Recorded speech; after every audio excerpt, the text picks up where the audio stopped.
Jadi kalau bagi saya, Roy Suryo dan kawan-kawan ini patut saya katakan dalam dugaan saya adalah pengecut yang sudah ketakutan di penjara dan tidak berani. Pahlawan itu mesti berani. Vini, vidi, visi. Saya datang, saya perang, saya menang. Menang itu adalah bahasa dari universalitas tentang pemahaman dari masing-masing orang. Ya. Seseorang yang bersalah diputus pengadilan belum tentu dia secara hati bersalah.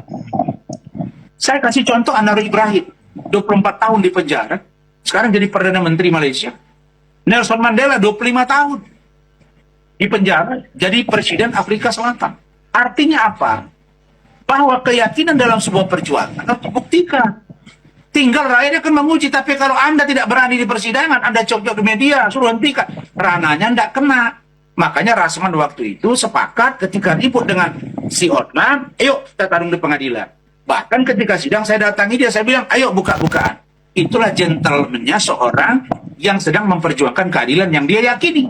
Apalagi katanya mewakili rakyat Indonesia, walaupun saya tidak merasa diwakili. Nah, saya ini dengan para tim hukum saya nih, ya, ada di sini Andi Nasution, ada Saddam Hussein Nasution, ada Rahmat Siddiq Rahmat Siddiq juga, ada Faisal Ramadan, ada juga David. Semua ini adalah para lawyer yang kan ini berpikir konkret. Nah, ini pengurus dari DPP, ya, dari DPP kami Jokowi Gibran. Tadinya koalisi masyarakat Indonesia pendukung Jokowi yang saya kembangkan menjadi Jokowi Gibran. Kenapa? Karena kami melihat ada potensi yang sedang dibangun, tidak saja merusak atau melakukan karakter assassination terhadap seorang Jokowi, tapi juga kepada Gibran yang wakil presiden. Dan ini kita memahami bahwa filosofi yang mereka bangun adalah selalu bersayap. Ini sebetulnya Pak Jokowi ini sasaran antara. Sasaran akhirnya adalah bagaimana dimakzulkan saudara Gibran. Setelah itu, ini keluarganya akan disikat. Secara mana? Ya mungkin karena dendam politik, karena terpengaruh dan lain sebagainya. Saya kita bisa verifikasi kok. Refli Harun itu siapa kemarin, Pilpres kemarin dia sebelah mana? Bukan kita menuduh politik tidak ya. Tapi backgroundnya wajar dong. Pak Ugroseno itu dari partai mana? Itu boleh dong orang menafsir-nafsir itu gitu. Maka saya katakan, lu lagi, L4 gitu. Pak Amin Rais, nggak ada presiden yang bagus di mata dia. Kan ngeri juga saya. Waktu dia ketua MPR, bagaimana sih dia waktu itu? PAN saja yang dia dirikan bersama dia sudah keluar dari PAN, kok artinya dia membangun rumahnya sendiri, lalu kemudian dia keluar dari rumah itu. Itu Anda bisa tafsirkan kemampuannya gitu loh. Makanya kalau saya melihat Pak Amin Rais, ya itu hanya seorang ilmuwan yang menurut saya hari ini sudah tidak bertaji, dan rakyat sudah tahu sebagaimana kapasitas seperti apa partai yang didirikan sekarang, partai Partai Umat. Ya Anda lihat aja perolehan suaranya ketika pemilu 2024 yang lalu. Saya tidak bermaksud mengecilkan Pak Amin, beliau tokoh bangsa, iya, tokoh reformasi, iya.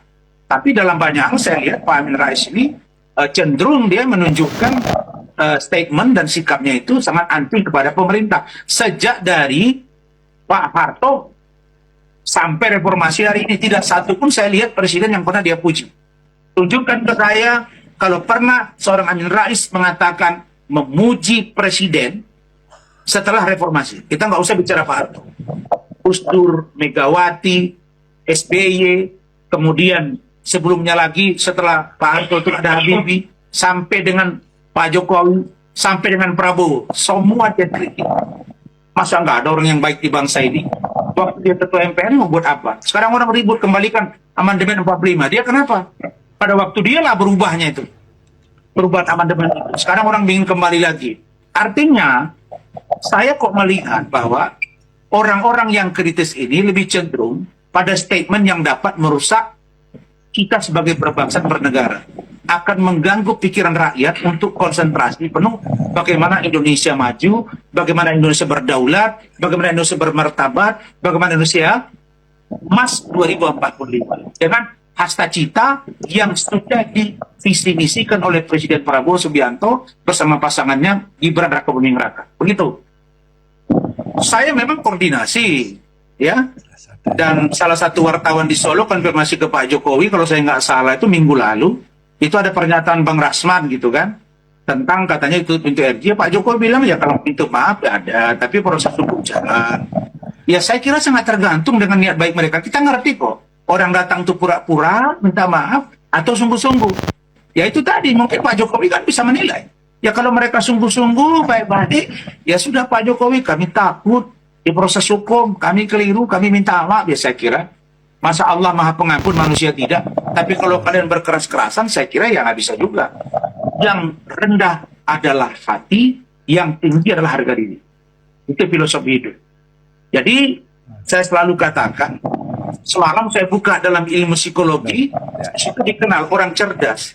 Dia tidak suka drama-drama. Orang cerdas, berpikir efektif, efisien. Orang cerdas, berkata dan menusuk ke jantungnya. Dan orang cerdas tidak suka memotong orang lain yang berbicara. Dan orang cerdas tidak suka menyalahkan orang lain. Dia beradu pada konteks keilmuan dan pendapat yang by law and by logic. Kira-kira begitu. Oke, cukup ya? Ya.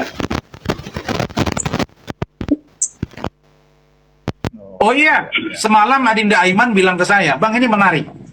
Saya sudah baca lebih kurang 265 sampai 268 halaman. Saya hanya katakan buku itu di mata saya adalah cerpen. Cerita pendek atau cerita bersambung. Katanya doktor. Ya, saya sudah bacakan syarat-syaratnya sebuah buku layak. Kalau kita doktor, waktu SMA saja, waktu saya dulu PG Negeri Padang Sidimpuan, sekarang Madrasah Aliyah, kita membuat makalah, ada sistematika pembahasan. Itu skripsi ya. Ketika saya master dan doktor, ada namanya tesis atau disertasi. Di situ harus ada latar belakang kajian, hipotesa kajian, metodologi kajian, ya kan, sampel, kemudian footnote, catatan kaki, referensi atau catatan buku, kemudian kesimpulan. Lah bayangkan buku itu saya lihat kemarin ada 9 bab. Di situ hanya keterangan si A, si B, si C, si A, si B, si C. Bagaimana sekolah dia di Singapura, bagaimana sekolah dia di Solo, bagaimana sekolah kuliah dia di UTS, University Technology of Sydney, Australia.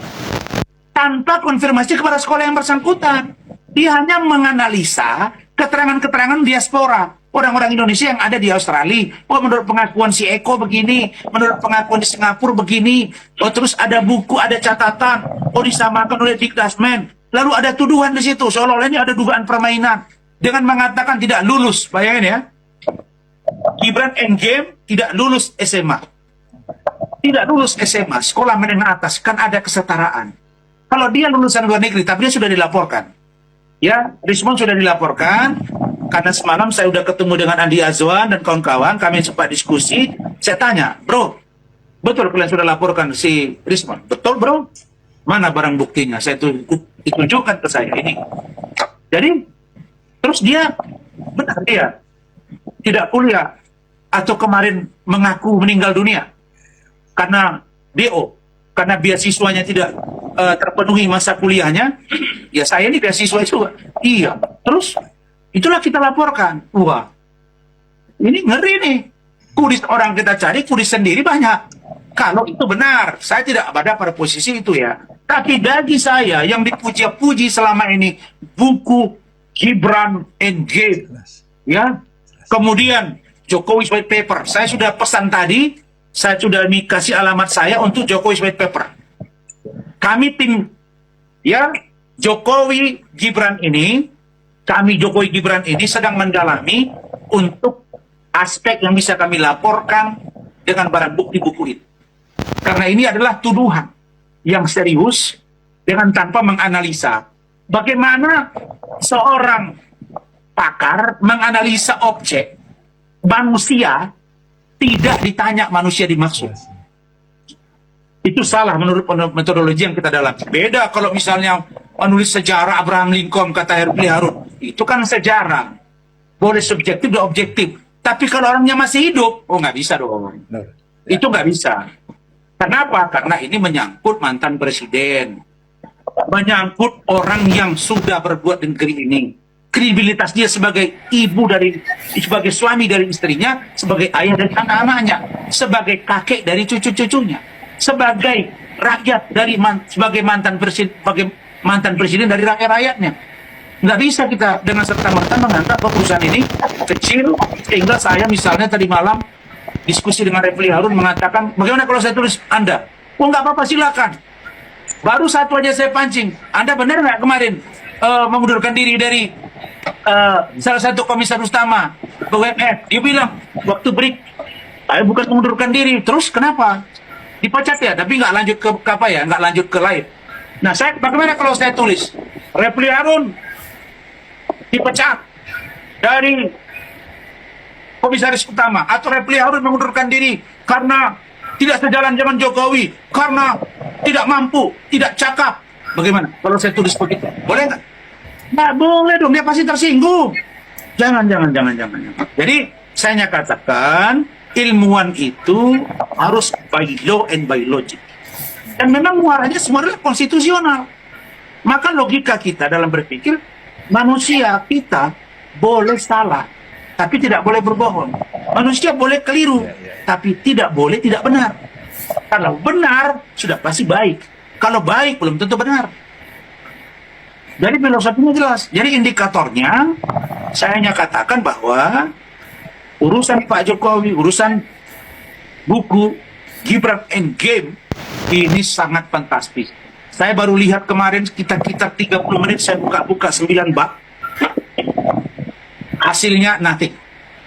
Karena itu saya minta dibedah buku ini, nanti akan kami dalami. Saya lagi menunggu Jokowi white paper yang dipuja-puja itu, yang katanya mendalami segala macam.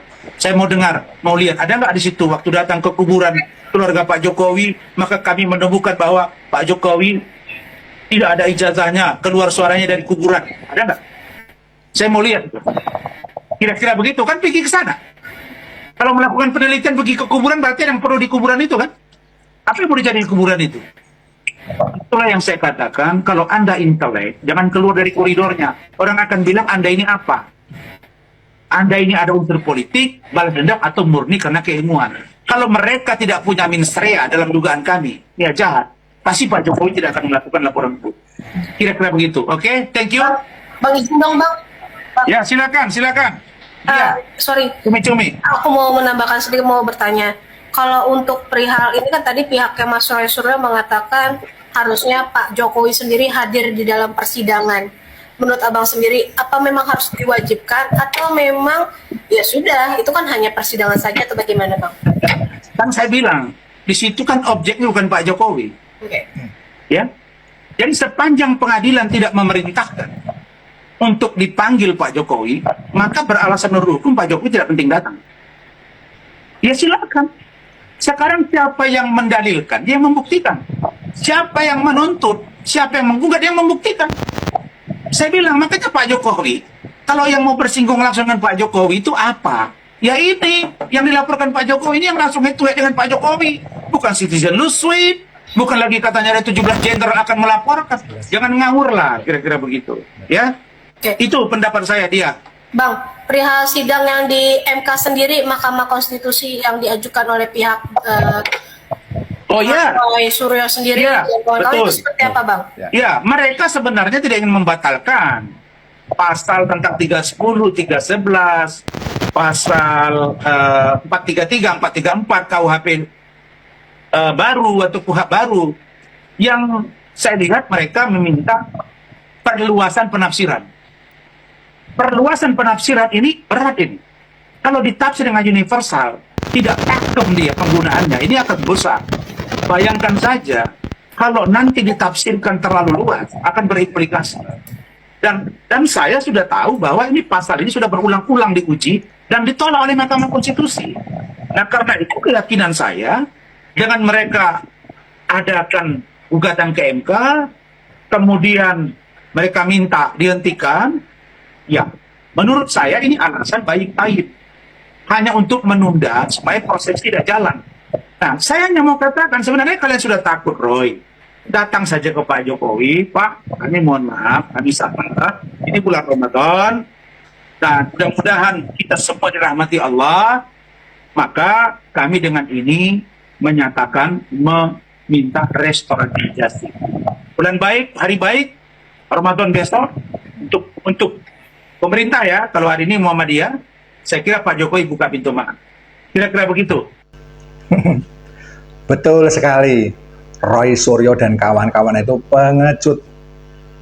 nantangin Pak Jokowi, berapi-api, teriak sana, teriak sini. Begitu dilaporkan, dia nggak terima. Ternyata yang laporin ini Mulyono. Ini modus ketakutan, modus keputusasaan si Roy Suryo dan kawan-kawan. Mari kita tunggu episode selanjutnya. Apakah si Roy Suryo itu bisa masuk penjara seperti Bang Thoyib 12 bulan 12 puasa nggak pulang-pulang, atau ini menguap ditelan waktu. Terima kasih, salam waras.